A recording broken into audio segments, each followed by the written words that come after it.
High high hi hello, আমি চলে এসেছি আবার অনেকদিন একটা ব্লগ নিয়ে। তো তোমরা প্রথমেই দেখতে পাচ্ছ বৃষ্টিতে আমি হেঁটে হেঁটে যাচ্ছি। কোথায় যাচ্ছি বলো তো? বলবো, দাঁড়াও দাঁড়াও। আমি যাচ্ছি পার্লারে। এটা ছিল জামাই ষষ্ঠীর আগের দিনের ভিডিও। আমরা গেছিলাম পার্লারে একটু কেনাকাটা করতে।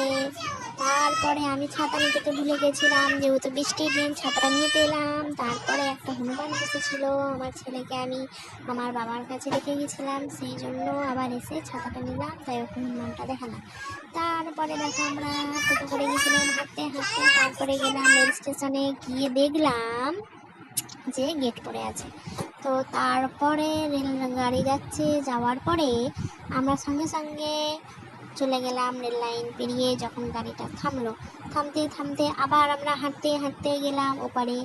ওপারে গিয়ে আমরা দেখলাম যে দোকানদানি বন্ধ, কারণ তখন 4:30 কি 4টে নাগাদ এরকম বেরিয়েছিলাম। গিয়ে দেখি দোকান বন্ধ। তাই যেইখানে পার্লারে যাওয়ার কথা ছিল সেই পার্লারে না গিয়ে আমরা গেছিলাম